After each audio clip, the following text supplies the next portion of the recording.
हमारी संस्कृति, हमारे संस्कार सदा रहें हमारे साथ। सब्सक्राइब करें तिलक। कई तरीके की एलईडी लाइट्स आपके घर और ऑफिस के लिए। GR LED lights, make India bright. मित्र, यदि युद्ध में शत्रु का पलड़ा थोड़ी देर के लिए भारी हो जाए तो वीर पुरुष को निराश नहीं होना चाहिए। ऐसा ही एक अस्त्र हम अपने साथ लाए हैं। आखिर मित्रता किस दिन काम आएगी? सच? हाँ, और ये अस्त्र अमोघ है। कहां है वो अस्त्र? आओ दिखाता हूं। तृणावर्त।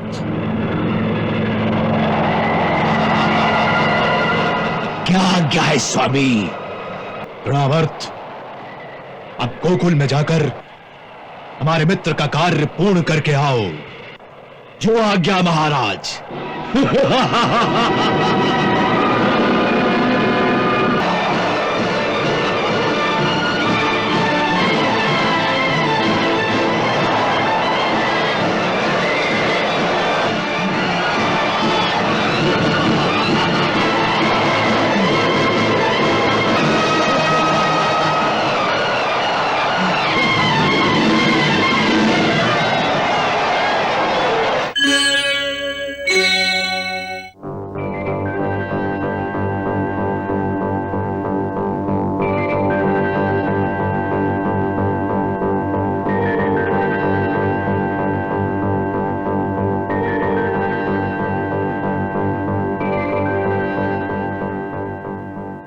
मित्र, हमें बुलाने के लिए जो तुमने पत्र भेजा था उसमें निराशा की एक झलक थी।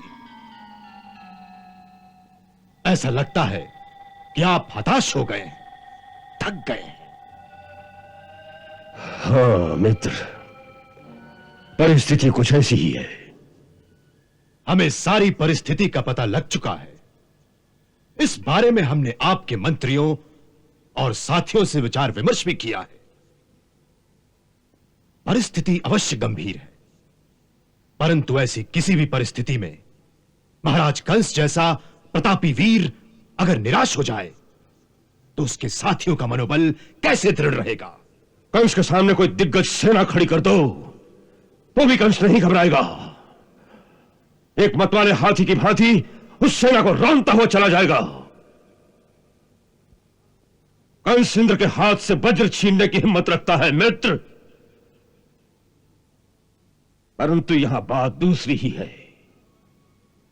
यहां हमारे सामने वीर योद्धाओं की सेना नहीं, एक बालक है, नन्हा सा बालक, दूध पीता हुआ बालक। और उस बालक ने कंस को चकरा रखा है, हतप्रभ कर रखा है। मित्र, पूतना और उत्कच जैसे परम वीर योद्धाओं को एक ही ठोकर से वो यमलोक पहुंचा देता है।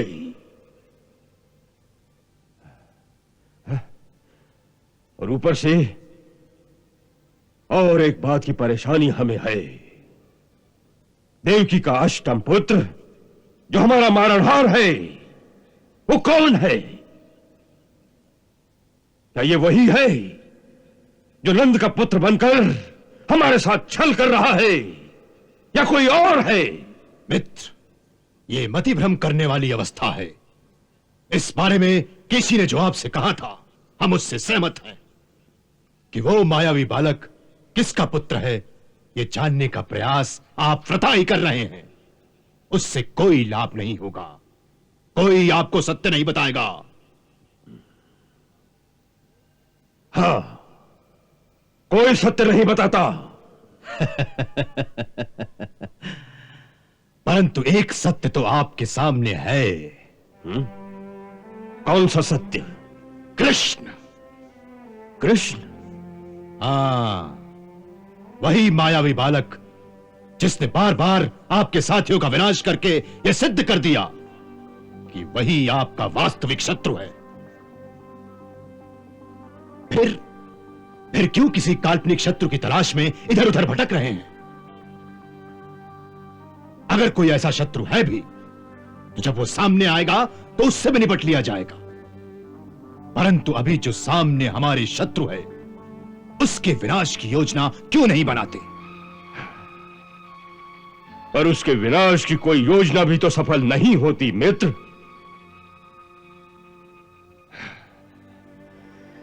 मित्र, यदि युद्ध में शत्रु का पलड़ा थोड़ी देर के लिए भारी हो जाए तो वीर पुरुष को निराश नहीं होना चाहिए। यदि एक अस्त्र निष्फल हो जाए तो तुरंत किसी दूसरे अधिक शक्तिशाली अस्त्र को प्रयोग में लाना चाहिए। उससे अधिक शक्तिशाली अस्त्र? ऐसा ही एक अस्त्र हम अपने साथ लाए हैं। आखिर मित्रता किस दिन काम आएगी? सच? हाँ, और ये अस्त्र अमोघ है। कहां है वो अस्त्र? आओ दिखाता हूं।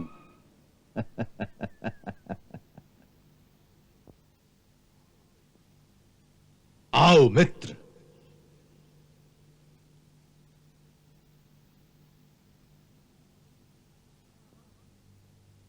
तृणावर्त।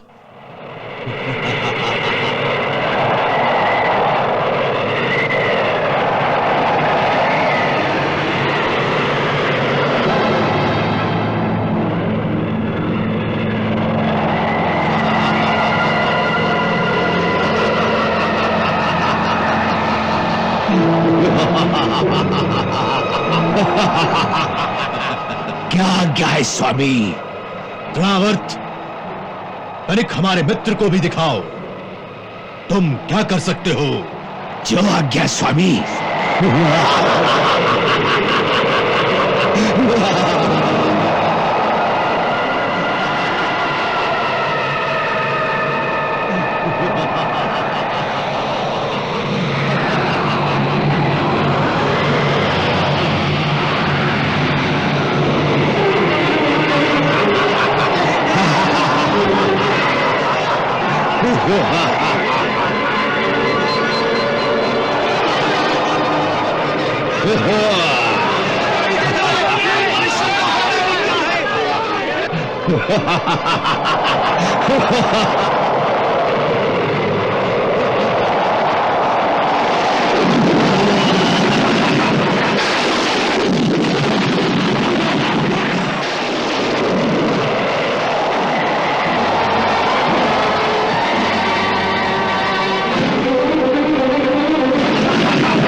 महाराज, क्या आज्ञा है?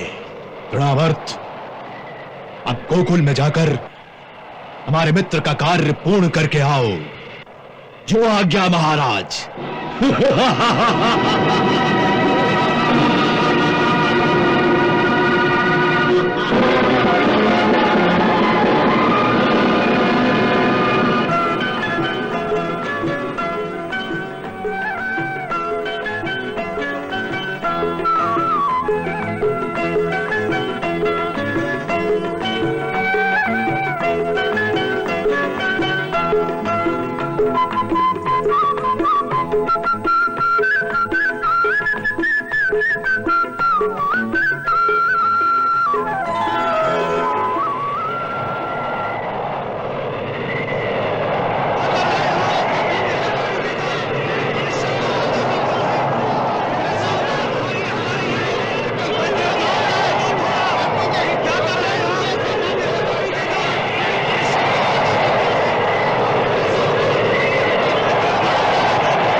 Krishna, Krishna, beni al.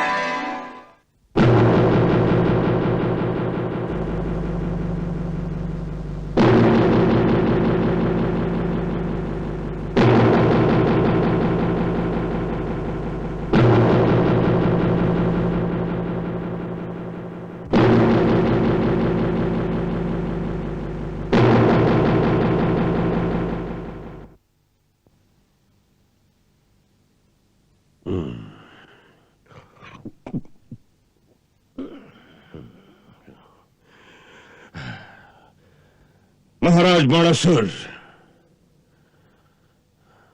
कहो कहो, अब क्या कहते हो? अब और कोई अस्त्र है जिसका प्रयोग किया जाए? है मित्र। कौन सा? प्रतीक्षास्त्र। प्रतीक्षास्त्र अर्थात? मित्र, इतिहास यह सिखाता है कि मनुष्य का समय सदा एक सा नहीं रहता। काल की गति किसी को भी स्थिर नहीं रहने देती। मनुष्य कितना भी वीर हो, उसमें तीनों लोगों को जीतने की क्षमता हो, तो भी वो समय से नहीं जीत सकता, नहीं जीत सकता। जब जब समय अनुकूल ना हो तो कितना भी पुरुषार्थ करो, कितना भी परिश्रम करो, उससे कोई फायदा नहीं होता। ऐसे विपरीत समय में बुद्धिमानी यही कहती है मित्र कि मनुष्य को समय के सामने शीश झुकाकर शांत होकर बैठ जाना चाहिए। सबसे पहला काम तो यह करिए कि उस बालक को भूल जाइए। भूल जाऊं?